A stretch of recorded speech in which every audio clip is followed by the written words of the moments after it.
بسم اللہ الرحمن الرحیم۔ ایک آدمی دعا میں رو رہا تھا، میں اس کو دیکھ کر سوچنے لگا یہ کیا تھا۔ اس نے کسی بھی نیکی کے کرنے والے کو ہلکا سمجھنے کی وجہ سے اللہ نیکی سے محروم کر دیتا ہے۔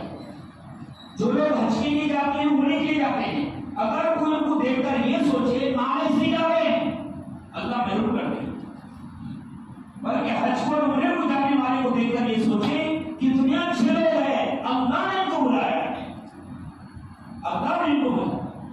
کیونکہ اللہ کے نزدیک حج اور عمرے کی جانے والی کی بھی قیمت ہے۔ ایک مرتبہ حضرت عمر رضی اللہ تعالیٰ عنہ نے اللہ کے نبی صلی اللہ علیہ وسلم کی اجازت مانگی کہ نبی جی صلی اللہ علیہ وسلم میں عمرے کے لیے جانا چاہتا ہوں، تو اللہ کے نبی سے اجازت دی۔ حضرت عمر جب یہ پوچھ کر چلے گئے تو پھر اللہ کے نبی صلی اللہ علیہ وسلم نے آواز دی، او میرے چھوٹے بھائی عمر، کیا فرمایا؟ او میرے چھوٹے بھائی عمر، میرے لیے دعا کرنا اور میرے لیے زمزم کا پانی لانا۔ حضرت عمر رضی اللہ عنہ فرماتے ہیں جس دن اللہ کے نبی صلی اللہ علیہ وسلم نے مجھ سے یہ فرمایا او میرے چھوٹے بھائی عمر، دو پہاڑیوں کے درمیان مجھ سے زیادہ خوش کوئی نہیں تھا۔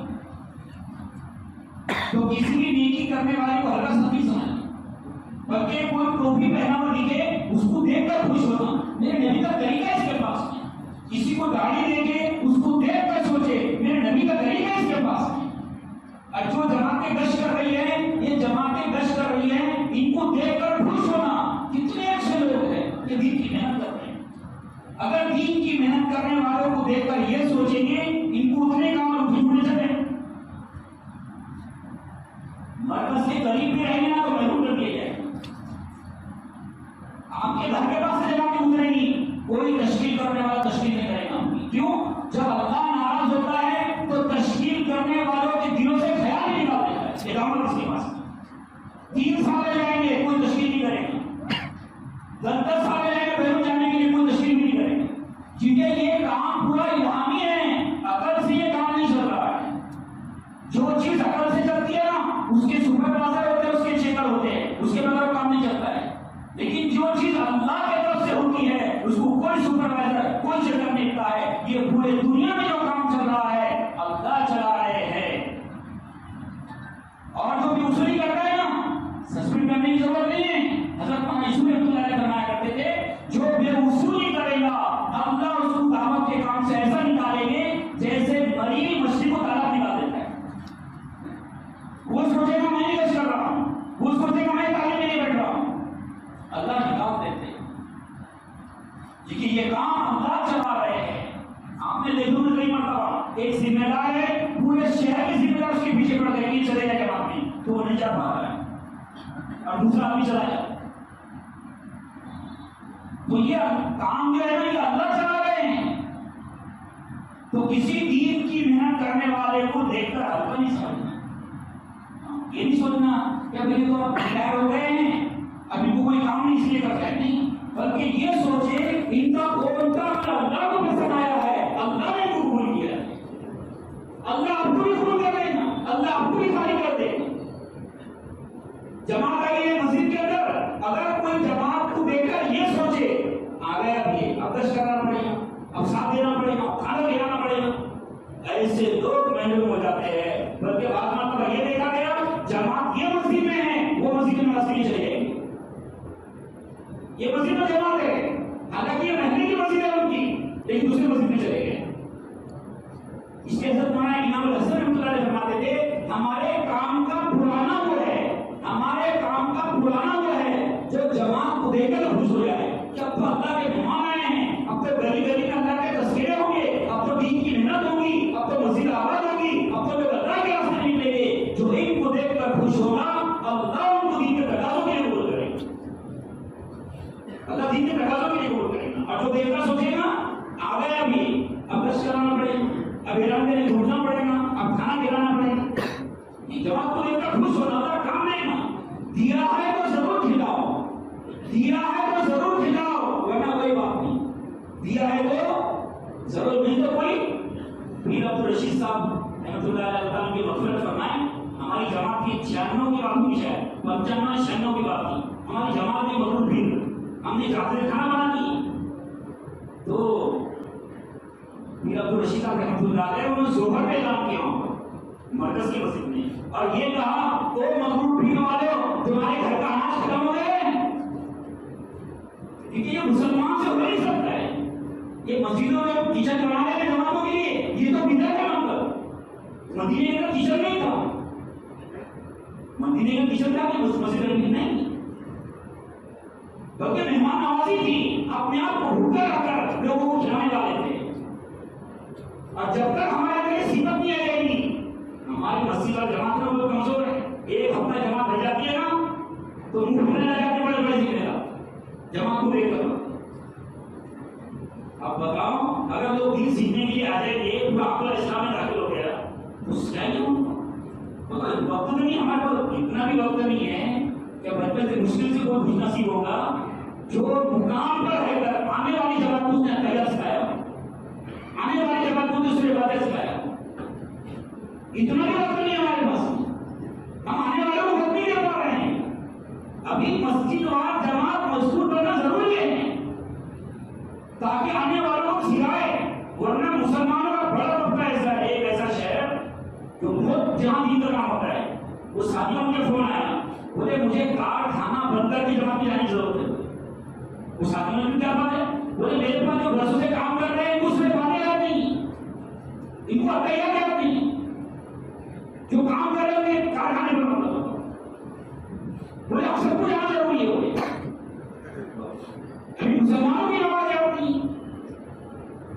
تو میرے محترم دوستو آنے والی جماعتوں کو محبت بڑی نصرت دیتا جو یہ چاہتا ہے اللہ اس سے دین کا کام لے، جو یہ چاہتا ہے اللہ اس سے دین کا کام لے، جو کام کرنا پڑے اللہ کام لے لے گی۔ ایک یہ ہے کہ تقاضوں کی بھی قدر کرے، تقاضے پورے کرنے والوں کی بھی قدر کرے، اللہ قبول کر دے، تقاضوں کی بھی قدر ہو اور تقاضے پورے کرنے والوں کی بھی قدر ہو تو اللہ تعالیٰ قبول کرے گا۔ جس عمل کے کرنے والے کو آپ کی محبت بھری نظروں سے دیتا ہے اللہ اس عمل کے لیے قبول کرتا ہے، اور جو اللہ سمجھتا ہے محروم کر دیا جاتا ہے، محروم کر دیا جاتا ہے۔ تو میرے محترم دوستو کہ بعض گناہ وہ ہے کہ وہ گناہوں کی نحوست کی وجہ سے نیک عمل کی توفیق چھین لی جاتی ہے، تو کسی نیکی کرنے والے کو ہوگا تو ہر گناہ سے ایمان کو خطرہ ہے اور ہر نیکی سے ایمان کی حفاظت ہوتی ہے، ہر نیکی سے ایمان کی حفاظت ہوتی ہے۔ سب سے بڑی نیکی جس سے ایمان ترقی کرتا ہے وہ دین کے مجلس میں بیٹھنا، اللہ سے ہونے کے یقین کو بولنا، دعوت دینا، اللہ ہی پالتا ہے، اللہ ہی نے زندگی دی ہے، اللہ ہی موت دیتا ہے، جتنی دعوت دیں گے جتنے مذاکرے ہوں گے جنت کے جہنم کے آخرت کے ایمان تازہ ہوگا۔ آج جو ہمارے اندر کمی ہے اس کی وجہ یہ ہے، اس کی وجہ کیا ہے؟ بات مطلب تو ساتھی بھائیوں سے کیا بولتے تھے بولے سنتے سنتے سن ہو گئے، کیا بول رہے ہیں؟ سنتے سنتے سنتے سنتے کوئی سننے ہوتا ہے، عمل کے لیے جتنا سننا چاہیے جب آپ نے اتنا نہیں سنے گا تو دینی زندگی نہیں بنے گی، آپ کی دیندار نہیں بنے گا جتنا سننا چاہیے۔ حضرت مولانا یوسف رحمۃ اللہ علیہ کے بارے میں آتا ہے کہ وہ 16 گھنٹے پڑھتے تھے اللہ سے نہیں کو، کتنے گھنٹے؟ 16 گھنٹے۔ پھر یہ فرمایا کرتے تھے کہ گھنے ملفوظات کے اندر ہے کہ کامل ایمان اس کا ہے بغیر مٹی میں اس کو فرق نہیں محسوس ہونا چاہیے، بغیر مٹی میں فرق نہیں ہونا چاہیے، اور فرمایا کرتے تھے پوری باطل طاقتیں، پوری دنیا کی باطل طاقتیں ایک ساتھ ہمارے بولنے والی مسجد پر آ جائے تو اس کی حقیقت پیاز کے چھلکے سے زیادہ نہیں۔ اگر ہم بھی بولنے لگیں گے تو ہمارا دماغ تازہ ہوگا، لیکن جو لوگ دین کا کام کرنے والے ہیں وہ بھی نہیں بولتے، صرف ڈیوٹی کر رہے ہیں، کرسی پر بیٹھے گے دین کی بات کریں گے، گشت میں آئیں گے تو دین کی بات کریں گے، باقی کوئی تذکرہ نہیں، کوئی تذکرہ نہیں ہے۔ اس لیے برسوں سے تکلیف لگی ہے، قرآن کی تلاوت کی توفیق نہیں ہے، قرآن کی تلاوت کی سال سال میں گزر جاتا ہے، قرآن کو دیکھنے کی توفیق نہیں ہے، قرآن دیکھنے کی توفیق کئی مہینے گزر جاتے ہیں، مغرب کی 2 سنت 2 نفل کی توفیق نہیں، بلکہ اللہ معاف کر دے جماعت میں چلنے والے بھی ساتھی بات مرتبہ جو ضروری ہے بیدار سننا دشمن پڑ گئے، نماز میں مزہ ہی نہیں، وہ ایمان کا نور ہی نہیں ہے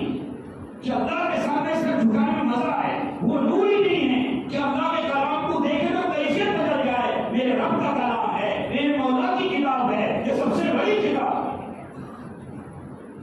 تو کیفیت ہی نہیں۔ اور بعض ہمارے ساتھی وہ ہے کہ وہ تبلیغ میں لے کے 10 سال ہو گئے صاحب آج تک قرآن سیکھے ہو، آج تک قرآن سیکھنے کی توفیق نہیں، جبکہ اللہ کا کلام وہ کتاب ہے۔ اللہ کے نبی نے فرمایا اس مفہوم میں، جو شخص روزانہ اللہ کے کلام کی تلاوت کرتا ہے، جو شخص روزانہ اللہ کے کلام کی تلاوت کرتا ہے، جب وہ مر جاتا ہے تو قرآن انسان کی شکل میں اس کے قبر میں ساتھ میں ہوتا ہے، اور وہ قرآن کہتا ہے اے اللہ کے بندے تو گھبرائے مت، میں وہ کلام ہوں جس کی تو تلاوت کرتا تھا، تو نے دنیا میں میرا ساتھ نہیں چھوڑا، آج میں میرا ساتھ نہیں چھوڑوں گا۔ پھر فرشتے قبر میں سوال کرنے کے لیے آتے ہیں، فرشتے قبر میں سوال کرنے کے لیے آتے ہیں تو قرآن سے کہتے ہیں کہ ذرا اس کے پاس سے ہٹ جا، ہم تو سے کچھ سوال کرنا ہے، تو قرآن کیا کہتا ہے اے فرشتوں تم کو جو بھی سوال کرنا ہے دوسری سوال کرو، یہ وہ بندہ ہے جو میں تلاوت کرتا تھا دنیا میں، اس نے دنیا میں میرا میرے سے جدائی کبھی اختیار نہیں کیا، آج میں سرد نہیں ہو سکتا ہوں۔ پھر وہ قرآن اس بندے سے کہتا ہے، اس مردے سے کہتا ہے کہ تو گھبرائے مت، یہ فرشتے جو سوال کریں گے تو جواب دے دے، تو گھبرائے مت، میں جب تک کہ تجھے جنت میں داخل نہ کر دوں جب تک تیرا ساتھ نہیں چھوڑوں گا، تو گھبرائے مت، میں جب تک کہ تجھے جنت میں داخل نہ کر دوں جب تک تیرا ساتھ نہیں چھوڑوں۔ پھر اللہ کے نبی نے فرمایا اس مفہوم میں، پھر قرآن اللہ کے پاس جاتا ہے اور اللہ سے کہتا ہے اے اللہ یہ تیرا بندہ ہے، میری تلاوت کرتا تھا، تو اس کو جنت میں داخل کر ورنہ میں تیرا کلام نہیں۔ قرآن کس سے جھگڑے گا؟ اللہ سے جھگڑے گا، اور اللہ کے نبی نے فرمایا اس مفہوم میں کہ قرآن اللہ سے اتنا جھگڑے گا نہ کوئی نبی جھگڑے گا نہ کوئی فرشتہ جھگڑے گا، نہ کوئی نبی جھگڑے گا نہ کوئی فرشتہ جھگڑے گا، اتنا اونچا مقام ہے ان کا قرآن پڑھنے والوں کا۔ اور جو عالم حافظ ہے سب ڈگری ایک طرف ملے گی، کلیکٹر کمشنر ماسٹر سب ایک طرف ملے گی ڈگری، عالم حافظ سے کہا جائے گا تیرے خاندان کے وہ لوگ جن کا جہنم میں جانا طے ہو چکا ہے، اللہ کہے گا جس کی طرف اشارہ کرے گا جنت میں داخل کرو۔ اس کے دنیا کی لالچ میں آ کر اپنے اولاد کو قرآن کی دولت سے محروم کرنا، سونا دے کر مٹی لینا، سونا دے کر مٹی لینا، کیونکہ دنیا مقدر میں ہے، مقدر میں ہے، کامیابی لیں گے تو سکون مل جائے گا، ضروری نہیں سکون مل جائے گا، کیونکہ مال سے پریشانی دور نہیں ہوتی ہے، اس سے تو مسائل بڑھتے ہیں۔ اس لیے حضرت مولانا زکریا رحمۃ اللہ نے لکھا ہے اسباب جمع کر کے راحت کی امید رکھنے والا شخص ایسا ہے جیسے آگ بجھانے کے لیے سوکھا گھاس ڈال رہا ہے، اس آگ بجھانے کے لیے۔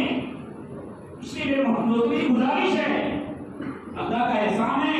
ہمارے پڑوس کی طرف سے تقاضا ہے کہ مسجدوں کے اندر قرآن کے حلقے لگے، اگر یہ ذمہ دار طے کر لے ہم نے جو بچپن میں قرآن پڑھا ہے وہ کیسا پڑھا ہے ہم نہیں معلوم، 4 مہینے میں سے باتیں صحیح ہو پا رہی تو مسجد کو وقت دو، آپ خود عمل کریں گے، مجمع خود بخود مسجد کے اندر ہے، آپ کے عمل سے عمل زندہ ہوگا، عمل سے عمل زندہ ہوگا، کیونکہ قرآن کو آپ دیکھو، قرآن کو جب مطلب کوئی دیکھتا ہے نا تو دیکھنے سے بھی ایمان کی ضرورت پڑتی ہے۔ آپ دیکھو قرآن کو ہاتھ میں لینے سے، اگر کوئی بندہ ہاتھ میں لے تو ہاتھ میں لینے سے ایمان کا ضرور پڑتا ہے۔ کسی آدمی کو دیکھے ہوگے آپ نے قرآن ہاتھ میں اور گانا گا رہا ہو، اگر دیکھے کبھی قرآن ہاتھ میں ہو اور گالیاں دے رہا ہو، یعنی وہ ایمان کا نور اس کا خود پر جاتا ہے اتنا کہ وہ گناہ کرنے کے لیے قرآن جب تک ہاتھ میں ہوگا۔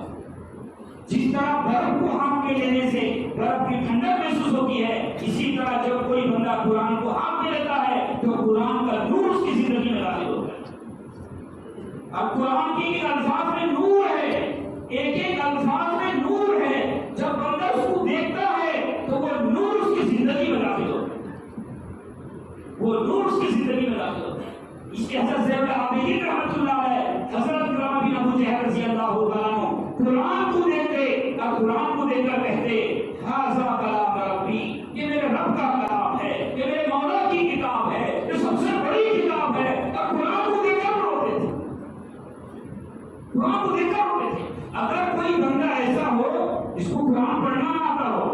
صرف وہ 4-5 مہینے قرآن کو دیکھے، صرف انشاءاللہ اللہ اس کو قرآن پڑھنا سکھا دے گا، اس میں نور ہے۔ ہمارے ساتھ ایک ساتھی تھے، انتقال ہو گیا ان کا، 1 مہینے میں سورہ فاتحہ یاد نہیں تھی، لیکن میں نے دیکھا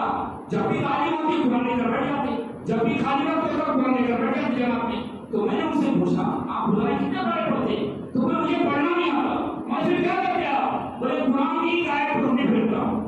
قرآن کی ایک آیت پڑھنے پھرتا ہوں، اور یہ کہتا بندہ یہ بھی سچ ہے، یہ بھی سچ ہے، یہ بھی سچ ہے، پورے 4 مہینے سے نکالتی ہوں، ایک آیت پڑھنے پھر رہے، یہ بھی سچ ہے، یہ بھی سچ ہے، یہ بھی سچ ہے۔